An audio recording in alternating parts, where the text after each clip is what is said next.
Welcome to the Big World Made Small podcast for the adventure traveler. I'm thrilled you're here. My name is Jason Elkins, and in addition to being your host, I'm also a former U.S. Army paratrooper, third-generation commercial hot air balloon pilot, paramotor pilot, ex-Montana fly fishing guide, advanced open water scuba diver, and a full-time nomad that's visited more than 30 countries on 6 continents. As a seasoned adventure travel expert with a passion for creating and sharing meaningful experiences, I'm on a quest to impact the lives of adventure travelers, the tour operators they rely on, and the communities that host them. Every week, I bring you exclusive interviews with fascinating adventure tourism experts who have agreed to share their personal stories, favorite destinations, and some invaluable travel insights they've picked up along the way.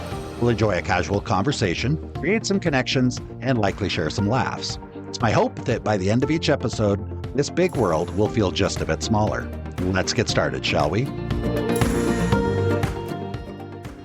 Welcome back to another episode of the Big World Made Small podcast for the adventure traveler. So happy to have each and every one of you back here listening to the show today. And I am super excited. This is a really big deal for me. I've got my friend and colleague, Jeremy Kehrein from Orvis Adventures here on the show with us today. Jeremy is a colleague from way back when we worked at Orvis together, running all kinds of great fishing trips and international stuff. We work together on a lot of projects, and this is just a real treat for me to have Jeremy here. Jeremy, welcome to the show. Thanks, Jason. Thanks for inviting me. Yeah, it's such a pleasure. You and I haven't spoken for a while. We, spoke a little bit here recently about kind of what's going on in your world, and just super excited to kind of hear a little bit, around a few things. Mostly, I'm interested in sharing your story. How did you get from where you were? And I know some of your story, but our listeners might not. How did you get from where you were to where you are today? So we'll talk a little bit about that. And I always like to kind of frame that as, and I know, Jeremy, you specifically know this, when you're out with a group and you've been out fishing all day or doing whatever, leading a trip, and then you've got that quiet before the quiet. When you sit down after dinner, your responsibilities are kind of done, and then the questions start. So these questions are the same questions that you've heard hundreds of times. And what's great is those are also the questions that people want to know. So it's the, geez, Jeremy, how did you get into this? What's your favorite part of it? All that stuff. So if you would just start by telling us a little bit about how did you get into the dream job? Many would call the dream job, especially for anybody that likes to fly fish. What's your story? Well, I went to school, college as a school teacher, and decided that I wanted to teach somewhere in the world where I could experience something new, maybe even possibly learn another language that has barely even worked after 20 years of it. And so I took a teaching job in Argentina, and I also wanted to go to a place I could fish because I was an avid angler as well, licensed Wisconsin. I say that in quotes, a licensed fishing guide in Wisconsin, which doesn't mean anything but $45 in a piece of paper. So it's $10 more expensive than the regular fishing license, right? Yeah, exactly. Yeah, Back then. Now I'm sure things have changed, but moved to Argentina in 2001, worked at a international American school there outside of Buenos Aires. And then, spent a year after that down there, met my wife and we're luckily, I don't know how she can take me, but we're still together. Same wife. She's wonderful and very patient because I know you quite well. So yeah, exactly. And was back down there, did a season in Patagonia and came back. Taught school in Wisconsin where I grew up, and then moved to Montana and became an outfitter and a guide, and then just went from there and tried to figure out how I could get into the, I loved living and working in Montana, but then kind of yearn for more. So especially when you live overseas and you have that experience, it's pretty easy to get, I don't want to say addicted to it, but it's pretty easy to want to do that more. So So what I hear you saying is Montana is great, and you were looking for an opportunity that would allow you to continue to travel, which is where you and I connected. Correct. Yes. Right? Because you came right from Montana, working as an outfitter there to work with us there at Orvis. I was there a little bit before you were, and you came on board. So, and sure enough, you were traveling. We had you out there on the road quite a bit, and I've been gone for a while, so I don't know how much you've been doing since then, but I have a feeling I see your social media posts. Is there any place you have not been? I'm just going to jump to this. Is there any place you haven't been that you really want to go that's on your list? Man, I've been so lucky, thanks to you, Orvis, and a lot of other people to travel a lot of places in the world. Currently, the only place that's really, I would say, man, I hate using the term bucket list. I'm not going to use the term bucket list, but the only term, or the only place on the list is the Seychelles. And I think in this upcoming April, I will be going with a group of anglers over there. So that'll be my first trip there. I mean, there's all kinds of places that I haven't been to that I'd love to go to. It's a tough, for a true traveler like yourself. That's a really tough question, because there will always be a place, no matter if you've seen them all. There's going to be that, because even one country. If you look at one country, there's so many different things in that one country. Yeah, so I can appreciate that. The group that you're leading a group trip to the Seychelles, is that right? Yeah. So over the last over the last 10 years, I've been assembling a small group of travelers that I've been traveling with over the years. Some some you don't know.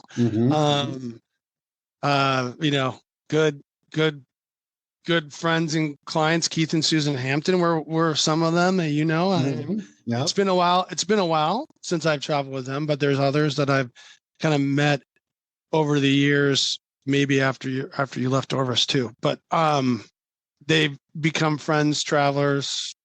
We'll have about half of the group will be people that I know, and half the other group will be people I don't know. So it should be a good one. Yeah. That's a fun dynamic, isn't it? Where you've got, you kind of your regular crew that you've been able to share so many cool experiences with. And then you get the mix of some, I'm just, lack of a better way to put it, some new blood in there. Not that the old blood is bad, but it's what's a lot of fun about that consistency of, working with one organization and leading groups with that organization for a while, because you just always have that really interesting mix.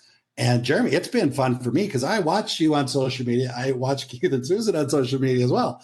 And, I see you guys off doing trips, and I traveled with them and others as well. Yeah. And it's always so neat to see that they're still traveling, that they're going on trips with you. At this point, they've gone on more trips with you than they've ever went on with me. But it brings back a lot of fond memories and those connections. Do you, because I think the connections are really such a big part of it. It's not really, especially with fishing, we can, it's fishing. Okay. So if you don't fish, a lot of people might just, it's about the fish. It's not about the fish. It's not about the mountain. It's not about the river. It's not about whatever. It's about those connections and those shared experiences. And that was always my favorite thing, leading a trip with Orvis or other things that I've done, is just that connection that is created. That's so powerful. Because I don't know about you, but I'd love to go to Seychelles. I don't really want to go by if you could just drop me in there by myself on a flat with a rod and say, here, you're here for a week, we'll come back and get you. It wouldn't be the same experience. So no. And I don't know. It's, you want to be put around. I mean, there's probably a lot of people that are listening to this, don't even know anything about, don't care about anything about fishing. But, when the fishing goes, it's good to have good people when the fishing goes bad, because fishing, it isn't like just because you go to the Seychelles or you go to the middle of nowhere, Russia or Mongolia or Cuba or Central America or South America, doesn't mean you're going to have great fishing. So, yeah. No, I'm with you completely. And it's because here's the thing, even if you're not on a fishing trip, and I think everybody can relate to this, because things go bad on all kinds of trips. If you're, for example, this past I guess it was summer before last, I was with my son traveling through Guatemala, and there was a mudslide, and we spent like 12 hours sitting on a bus, waiting for them to clear the road. And of course, the driver, this was not a guided trip I arranged or had anything to do with. I just bought the tickets, and the driver really had no interest in explaining to us anything that was going on. Oh, yeah. And, and we had, 15, 20 people on this small bus. And fortunately, they were just all a lot of fun. And we, it was like, it turned into a fond memory. So yeah, having the right people along, which is another perk of being consistent and staying in a particular role in the business, is it gives you time to acquire that group of travelers that are fun. And the ones that aren't fun just kind of self-select their way out, I guess, is one way to put it. But yeah, it's pretty cool. And you're right. It's not like fishing. You don't even have to know anything about fishing, because this is all adventure tourism, adventure travel. It's not, I could be sitting here having a conversation with you about scuba diving, and 98% of the conversation is going to be, wow, what happened to you as a kid that made you want to do this? Right. What did your parents think when you said, I'm going to, move to Montana and be a fishing guide? Or, what did your family think when you're going to a place like Cuba or Russia, stuff like that? Because that's the same regardless. And on that note, I will ask, I've always been curious. I've never really had this conversation with you. What did your family think? I mean, you maybe took a couple steps. You didn't go right to, I'm going to Argentina to be a fisherman, right? So it might have felt like that to them. I don't know. But how did your parents respond to you wanting to live overseas, to work overseas? And then when you really got kind of nutty with the fishing thing, did they think it was nutty, or were they supportive? They were supportive. My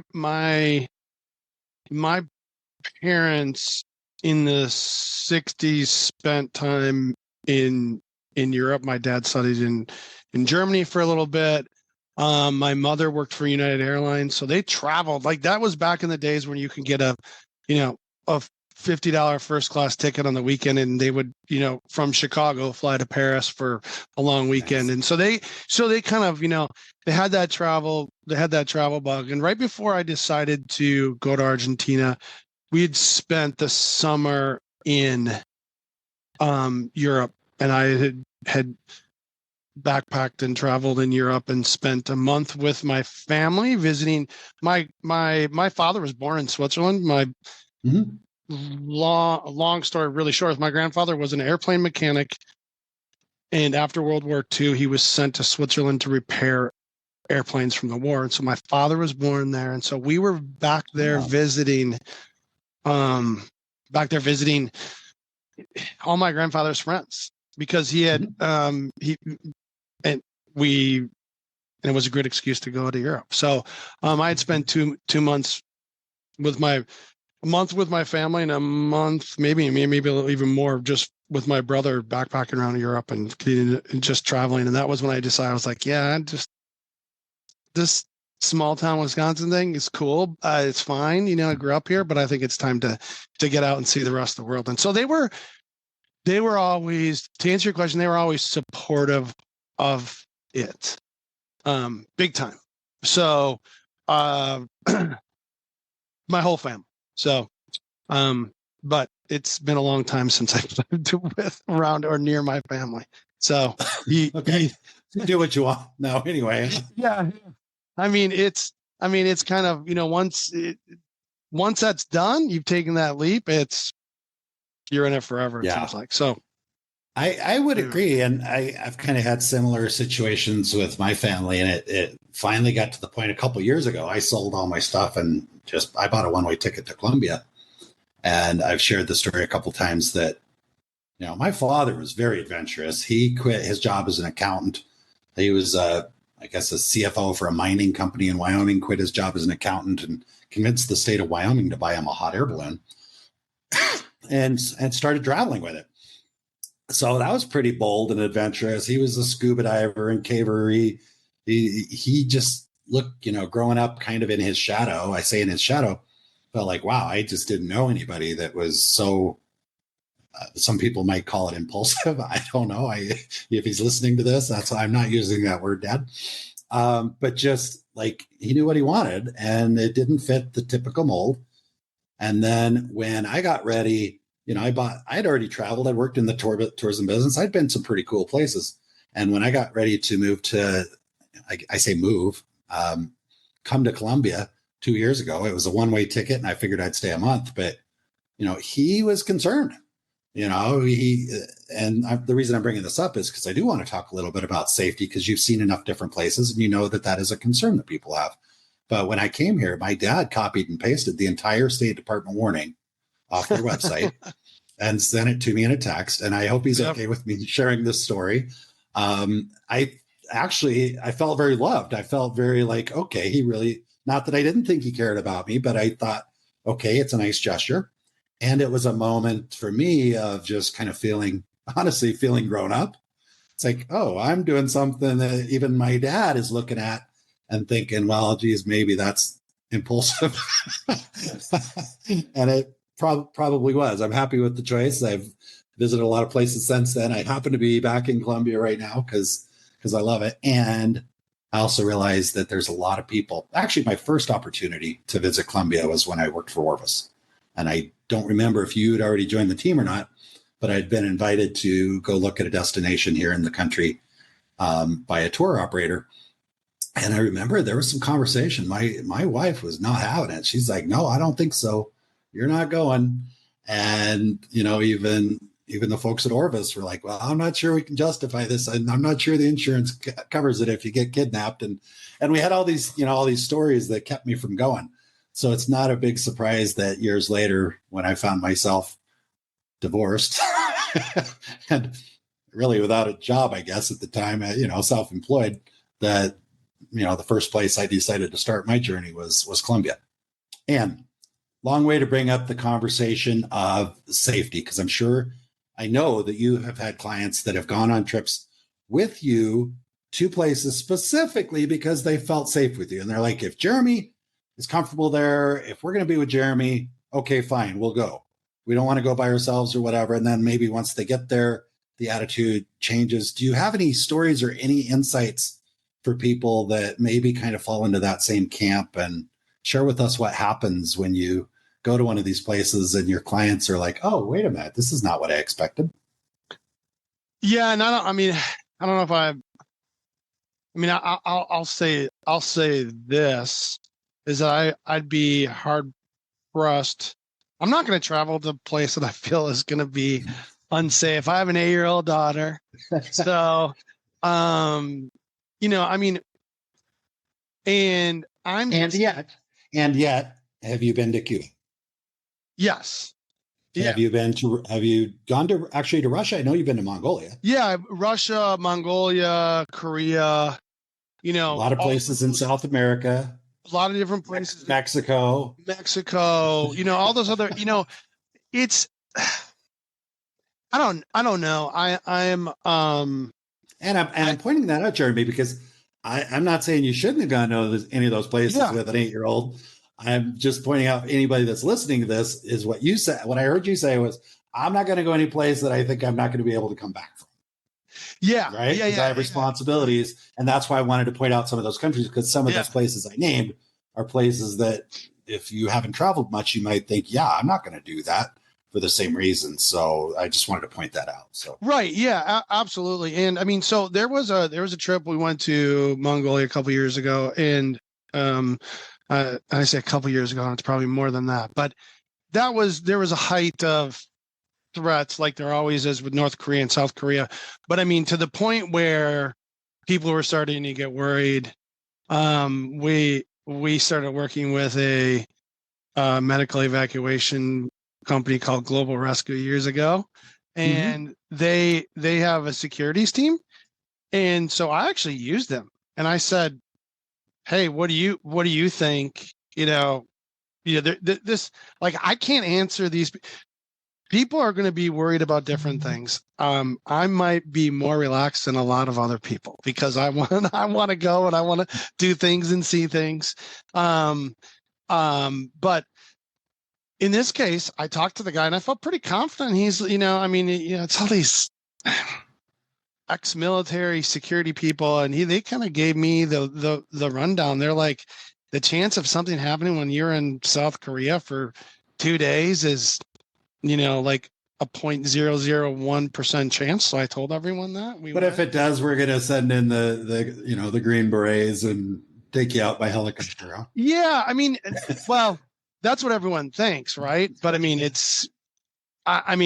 whatever. I mean, and of course it was completely fine. But if you're going to be in the wrong place in the wrong time, you're going to be there in the wrong place in the wrong time. When I lived in Argentina in 2001, the country went through, like, I think 3 presidents or 6 presidents. I can't remember, in 3 weeks.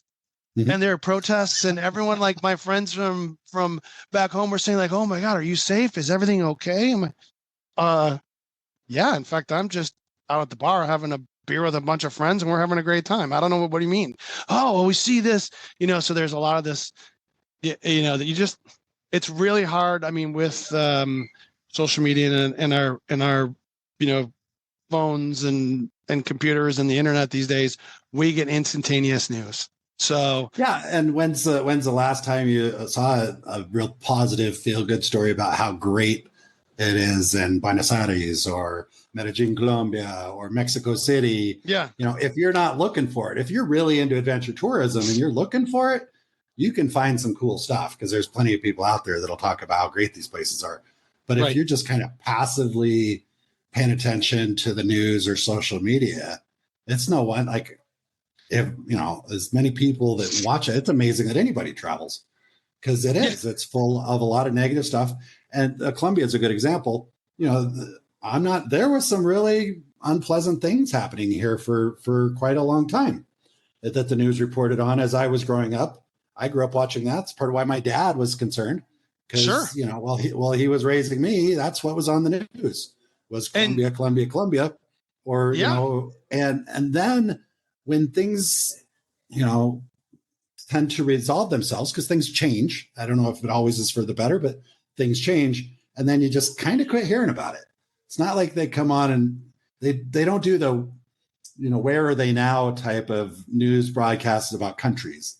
They'll do it about childhood actors. You'll see that stuff, but you don't see, where is Colombia now after all that, or Argentina, the same type of thing. So, well, I mean, just some big football player, soccer player from Colombia, his parents just got kidnapped, right? I mean, that. Okay, does that mean Colombia is not safe? No. I mean, who knows? I don't know. I worked with a friend in Argentina. He grew up in Colombia in an American International School in Bogota in the 80s. Mm-hmm. Yeah. And there were things going on, and I've also spoken with tourists that traveled here in the 80s and 90s that just fell in love with the country. Because the reality is, there's, every place has its things and its seasons, I guess we should say. But I got to tell you, had I not gotten on the plane, had I read my dad's text and said, yeah, you're right, I'm not going, I would have missed out on the opportunity to learn just how amazing the Colombian people are, and friendly. I mean, the friendliest people on the planet. And they really look out for each other. I've seen, young girls stop her scooter in the middle of the intersection to stop the traffic because she noticed an ambulance was coming. Like, they're looking out for each other. There was a guy 2 days ago, I was walking down the street and someone was trying to get his attention. So I kind of looked up, and this guy's walking down the street with a bunch of cash hanging out of his pocket, and another Colombian's trying to stop him to let him know. And then I went over and stopped him, and they, and I've had people, I've dropped money on the ground. I've had waitresses chase me out of restaurants because I left what I thought was, I was just leaving a tip, and it wasn't not something they expected. And they're like, oh, senor, for your 1 million pesos or whatever. And the people are just so gracious and wonderful. They help each other out on the street. And I wouldn't have had that had I not, just said, I'm going.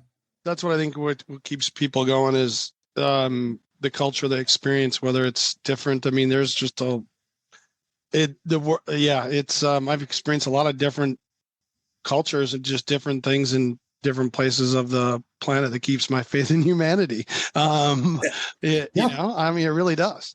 So, I mean, there's parts of cities in the U.S. that I wouldn't go to.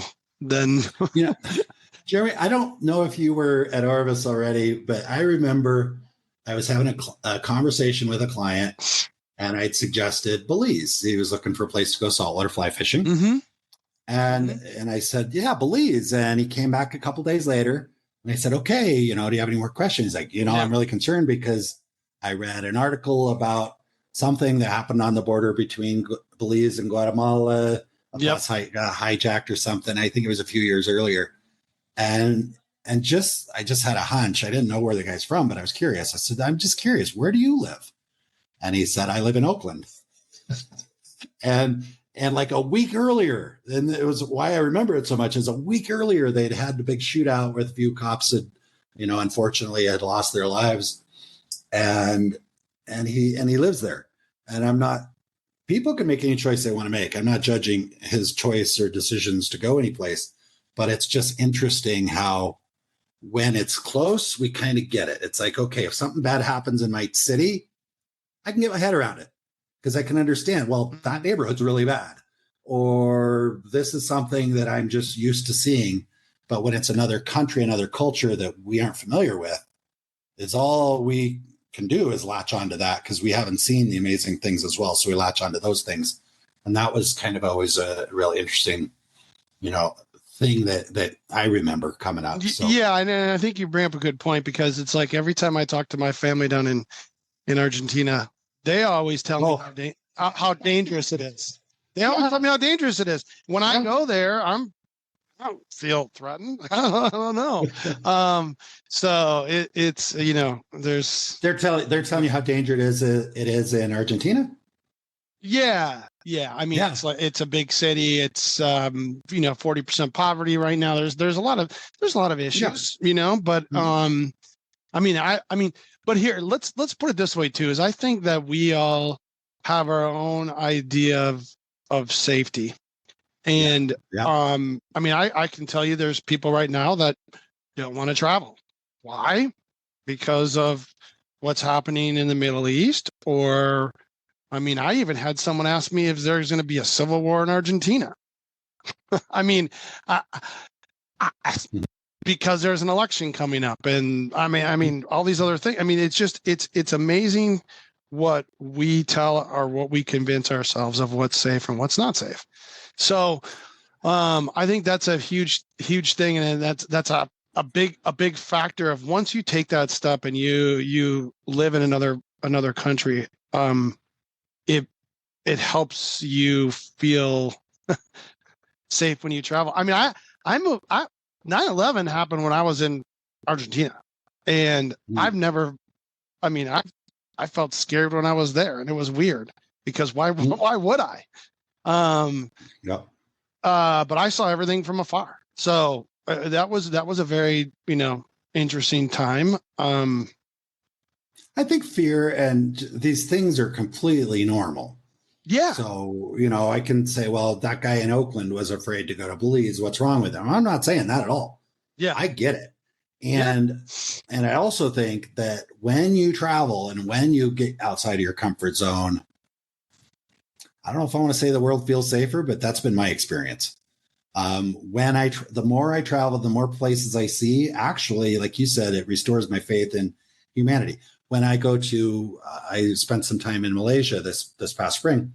It's a Muslim country, significantly different culture. I've not been to the Middle East, but I assume it's kind of the same thing. And you see these people, they're dressed differently. Their beliefs, their religious customs are different. And you know what? Their little kids are just as friggin' cute as ours.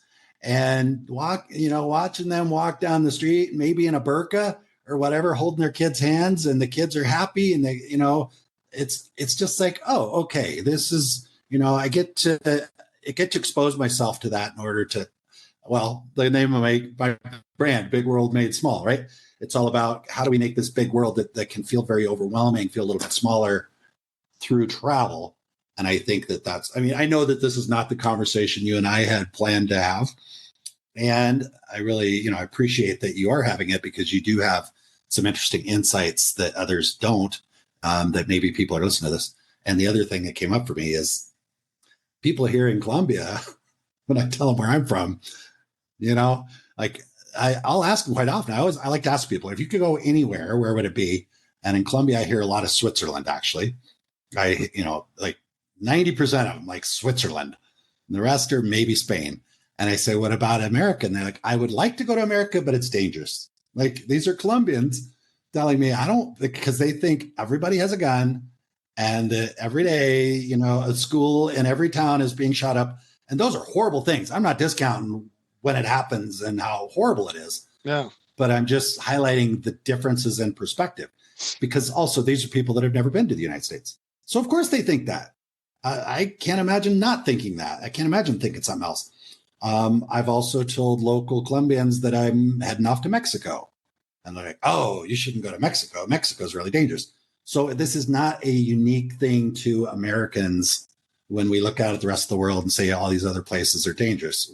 This is a human thing, because most of us care about our safety. Especially when we have. Do Colombians ever tell you that they're also Americans because they live in South America? Oh, yeah. Thank you.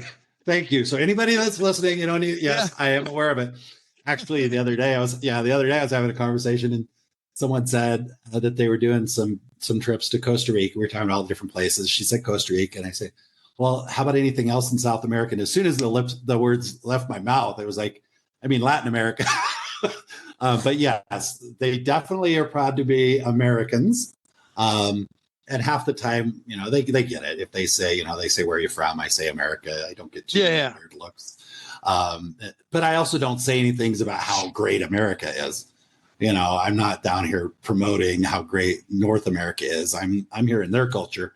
I want to absorb and kind of, enjoy the things they have here, which is just friggin' amazing. I know this, this is not the promote Colombia hour here, but it's really just about traveling. I think everybody should do it if they can. Jeremy, we've discussed quite a few things. I think we could just, I know you and I could just chat for hours, because we have many, many times. And I want to talk a little bit about Orvis Adventures, just so anybody that's listening to this that maybe they're not in the fishing space, they don't know a whole lot about fly fishing, maybe even touch on what an Orvis is. So next time somebody hears Orvis, or they kind of have a clue, because I run into people quite often that just don't know what it is, which is hard for me to believe, because it was my identity for quite a while. So Jeremy, what is Orvis? Tell us about Orvis Adventures, and let our listeners know whatever you think they need to know about the business, your business. Sure. Feel free to correct me as I'm messing it up too, Jason. You're closer to it than I am, Jeremy, and I won't throw you under the bus. No. I guess one of the unique things that I found out when I started working at Orvis is, Orvis was the first mail order catalog in 1856 years ago that started selling, I think, rods and flies to New Yorkers and from Southern Vermont.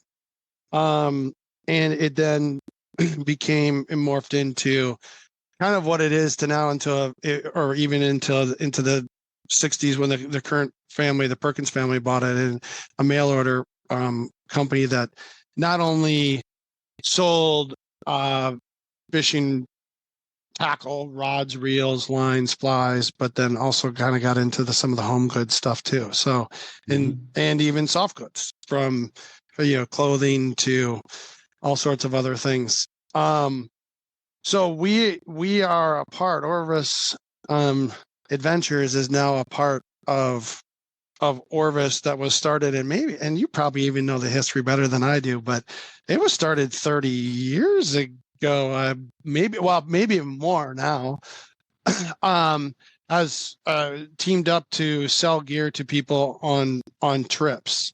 And I think I think your stats and figures and all that probably more spot on than mine are. And it was, what I thought was interesting, it was like, it's a mail order retail merchandising company. Yep. but it's so tied to the activities, the outdoor activities, traditionally fly fishing, wing shooting, that type of thing. And I think it just made sense that, we've got our customers are coming in buying all this stuff. Let's help them use it, which makes sense because, let's give them ideas of places to go. So we started, meaning Orvis, which I'm not affiliated with at this moment, but started, giving people suggestions on where to go use it.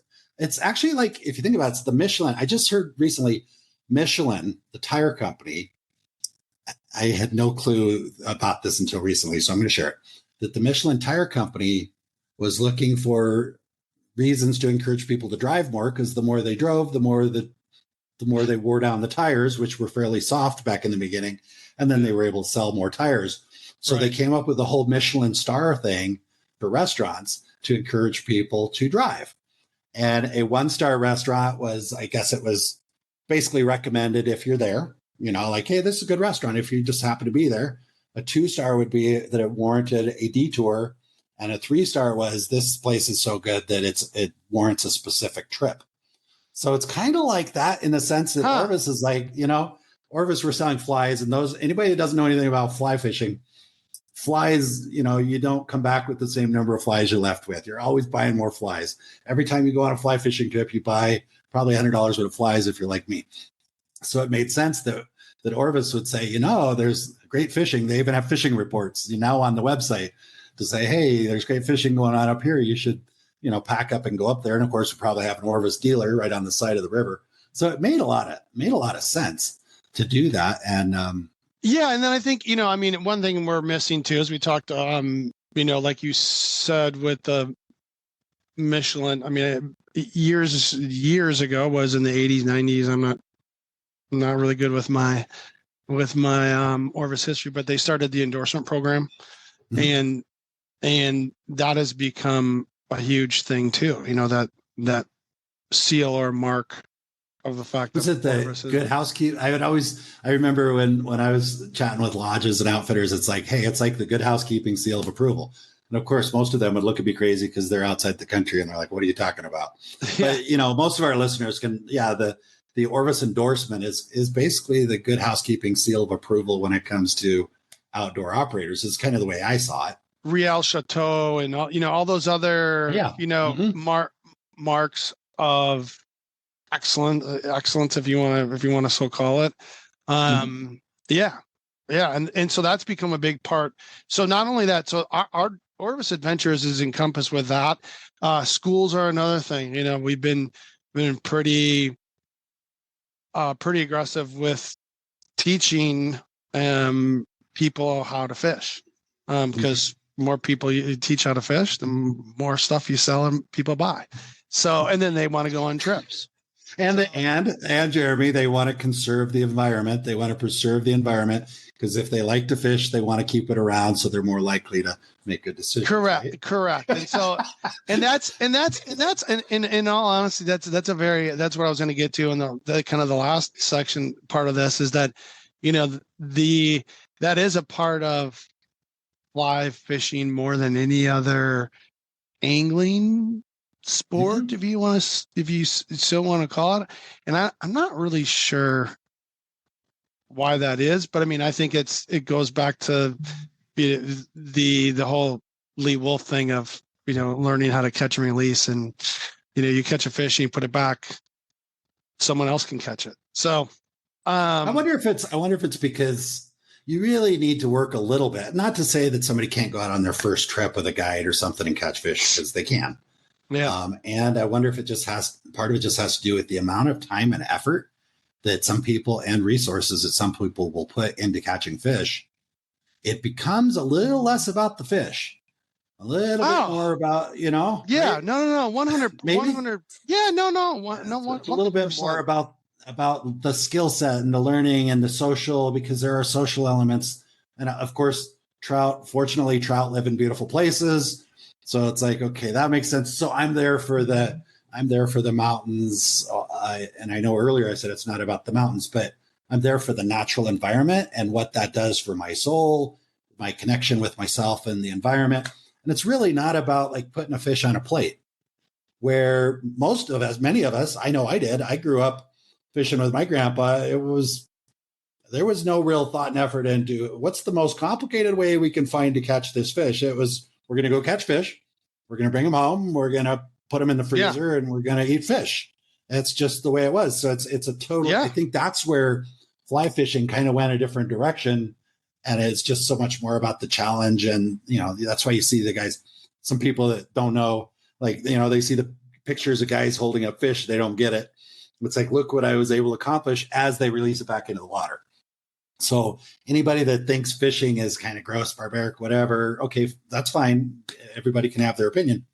But when you see a picture of somebody holding up a fish, I think it's great to know that 98% of the time it's because that fish is 3 inches above the water and is going back in the water. So when you see the photo of the fish like that, recognize that the person holding that fish probably cares more about the natural environment and more about having fish in the rivers than maybe the person looking at the picture. I don't know. There's no judgment there. So, but I'll get off my high horse here. But thanks. Yeah, I don't. And I think that's an important part of Orvis too. They've been the leader of conservation for many, many years, and I think that has a lot to do with the Perkins family too, and protect what you love kind of mantra. I mean, and we're getting into that phase with a lot of different fish throughout the world. I mean, from the Pacific steelhead salmon to trout in general. I mean, yeah. I mean, here, I'll tell you, this is complete change of subject. I can't stand eating fish. I think it's the most disgusting thing on the planet. I remember that about you. Yeah. And you don't even like fish. Like if you go to a restaurant and like they put some sustainably caught fish on your plate, you're not going to touch it, are you? Oh, I'll try it. I try every single fish. I've tried every single fish that and there's, so if it's very, very fresh, I'll eat it. No problem. Yeah. I mean, let's see, I've eaten a lot of fish. I ate a lot of fish in Brazil one year out of the Amazon, warm water fish. That's weird. Ate a lot of fish in Cuba. Ate a lot of fish in Cuba because that was all they gave us.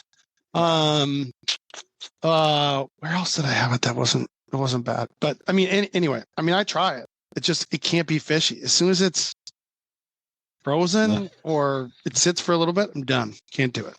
Yeah, especially for me, trout is just like, I have no desire. I mean, growing up, we had it. Maybe that's why I don't have any desire. Or maybe because I spent so much time, my livelihood, feeding my family depended on there being wild trout in rivers in Montana. Because like you, I was also a fishing guide there. But yeah, for some reason, I lost the flavor for it. It's really popular here in Columbia. They have a lot of fish farms, on the little streams and stuff. They'll have these little trucherias. And, it's real popular to order trout, and the locals think it's a real treat, to go out and order trout. I just like, there's chicharron. Why would you eat trout? We have chicharron. But that's me. I do want to ask you this, and I know we got to wrap up, but out of all your travels, because you started the subject of eating food, what's your favorite? It doesn't necessarily be most exotic, but what's the food dish that pops into your mind as being something like, wow, everybody should try that at least once in their life? Anything? I'm so biased because I spent so many years and I still spend You're going to say steak with chimichurri, aren't you? No, I'm not going to say chimichurri. I'm not going to say chimichurri. I'm not going to say chorizo. No, I mean, what I think that people should try sometime is a very good sweetbread. So sweetbread in the sense of internal organs, sweetbread, right? Mm-hmm. Okay. If you haven't tried it, there's a lot of things that it took me a long time. I mean, that's the one thing, part of the experience of other cultures are eating different things. Like I've had some pretty interesting food in Mongolia. What's the thing other than fish? What's the one that you had that was just like, okay, I tried it and fermented shark. Aesthetic.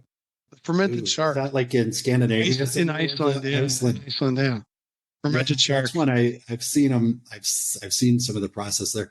For me, it was kidney pie in Ireland. I will no desire to ever eat kidneys again after that experience. So I should have stopped this on the high note of the favorite food, not the. Have you done Rocky Mountain oysters? Oh yeah. Yeah. Back before I knew what they were, I was just put on my plate here, right? What'd you think? Come on, what do you think? Honestly, yeah, they're fine. I didn't think they were bad at all. I didn't think they were bad. Most things actually are pretty good if you don't know what they are. And some, maybe the fermented shark probably is going to taste funky no matter whether you know it or not. But yeah, there's a lot of things out there, and you see it here on the streets. And what I don't mind at all in Iceland is the dung smoked Arctic char, because it's fresh. It's sashimi, and they don't have any trees. They didn't have a lot of trees, so they smoke it with sheep dung. It's actually pretty good. Okay, I think I can see that. And if I can eat that as a fish, it's fish. Yeah, all right. Fish. I'll give that a try. Jeremy, great having this conversation with you. Just real quick, is there anything that I should have asked, forgot to ask, or anything that you want to make sure our listeners know before we wrap it up? Not at all. Or do we just need to come back and do this again? Yeah, well, it's always great catching up with Jason and talking about this stuff. It's nice. I mean, it'd be great sometime to talk about what your experiences are living in another country compared to what my experiences are living in another country. Because it's a completely different time.